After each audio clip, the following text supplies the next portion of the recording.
Good day everyone, my name's Tommy V and welcome to a new episode of Bstwatches. Today we're going to be talking about a very common topic, a question that I get asked a ton of times every single week. What should be my first luxury timepiece?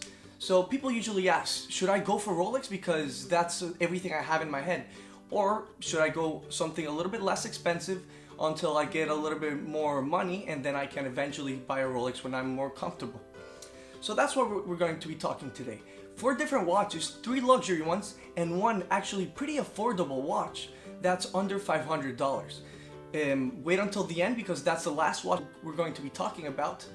The most affordable, respectable watch by, watch people or people that are in the watch world. Before getting started, a quick wristwatch check. Today I'm wearing the 116710 BLNR. They call this one the Batman, as you guys know. A lot of people know that this watch is going to be discontinued at the end of March in Basel World 2019. So the prices are creeping up. If you're interested on it, please go ahead and check it out. It's listed at bstwatches.us.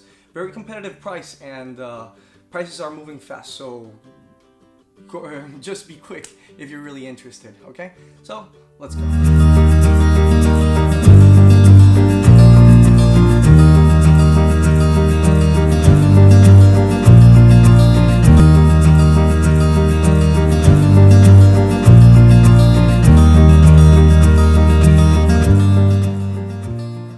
So the first watch we're going to be talking about is the less expensive luxury watch in the list.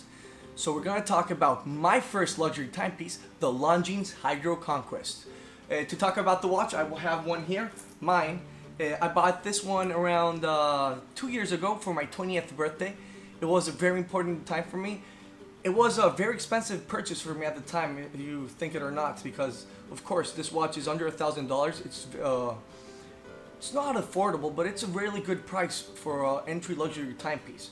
You get a quartz watch, so it's battery powered, but it's serviceable to 300 years. So you can take it back to Longines or any watchmaker and they'll replace a battery. They can lubricate the movement and keep it working for up to 300 years. So that's a great part. So even though it's quartz, you can have it for a ton of time.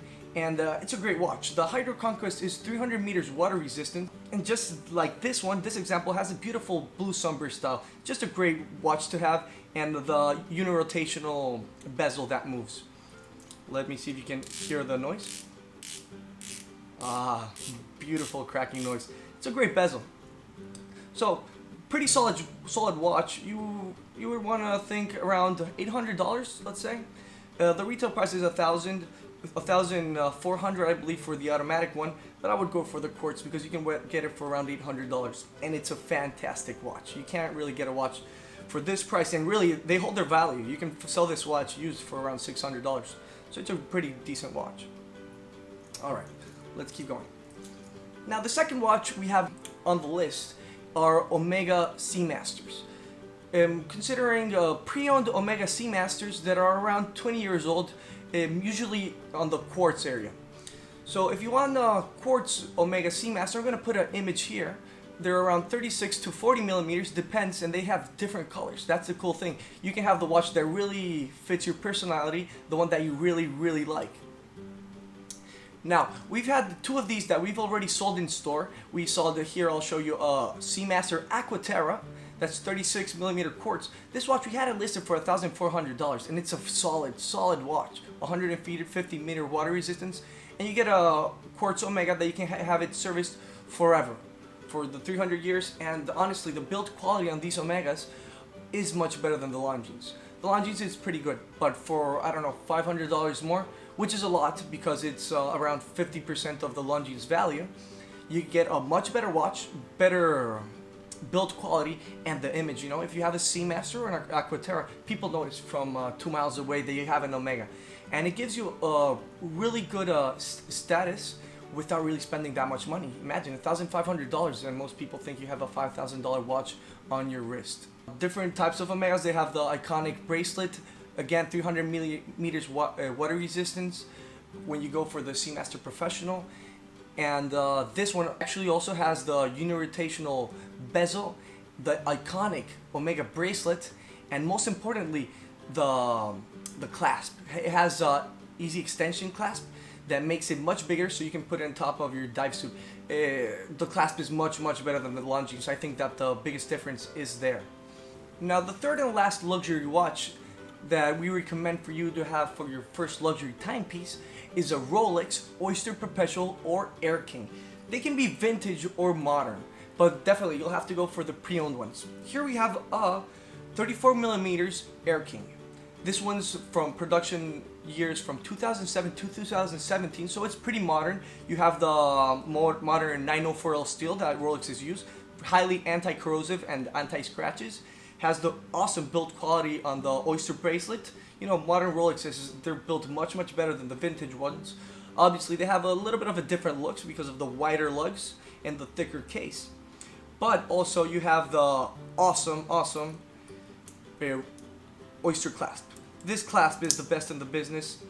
Obviously, the one from the GMT is a little bit better, and the one from the Submariner is better. But obviously, for this price point, getting this bracelet and this clasp for under $5,000, this Air King is listed at our website for $4,500.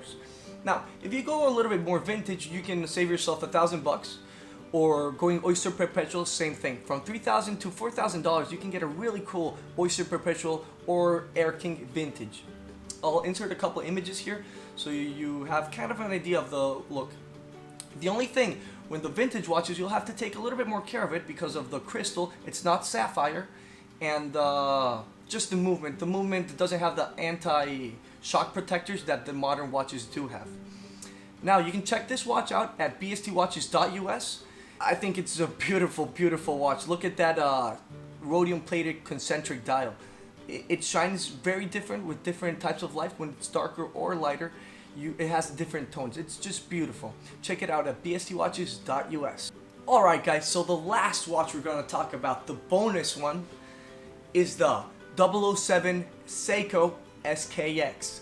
Now, the Seiko SKX is a living icon in the watch world. Everyone knows it. There's a ton of people that have collections of, I don't know, gold Rolexes, maybe the Batman, a couple of Pateks, Vacherons, and they do have their Seiko SKX. It's just a great watch that you can use to beat up, you can use it for the beach, when you travel, you just don't have to care about it. You know, when you use a watch that's a couple $1,000s, you're scared from hitting it or maybe getting stealed. If you're traveling to a different country where it's not that safe, they can steal your watch. Definitely. It gives you an image of, I don't know, success, maybe a little bit wealthy, and maybe you don't want that image in certain parts of your country or of the world. So the SKX, that's where it comes in. It has a great look, pretty awesome movement. It has a Seiko Mayota movement, which is not calibrated, so it does not keep awesome time, because they would have to work by hand on top of the movement for it to have awesome accuracy, because the movement has the potential, but it wasn't worked on by hand. It was just by machine. That's why it doesn't keep great time. It usually keeps around plus minus 10 seconds a day, which is not awesome, but for an automatic watch that's under $500, I think that it's just perfect. Now, besides that, it has the unirotational bezel. You can get it on the Pepsi combination with red and blue. I think that's the coolest one. And just an awesome watch. You can use it for everything and not really care about it. So if maybe you're on a budget, you're looking for a really cool watch to buy, the Seiko SKX is a great option, and there's nothing to be embarrassed of or not be proud of. That watch is really cool, and the price point doesn't make the watch. So guys, that's it. I hope you guys liked the video. Tell me, which one would you prefer? Which one was your favorite luxury timepiece? For me, it was the Longines Hydro Conquest, and I honestly wouldn't go back and change it. That watch, it got me into the watch world, and it's an awesome experience, and it's going great up to now. Let me know, which one would you go for? And please like, share, and subscribe, and check out this watch as well as many others at bstwatches.us. Thank you very much. See you in the next one.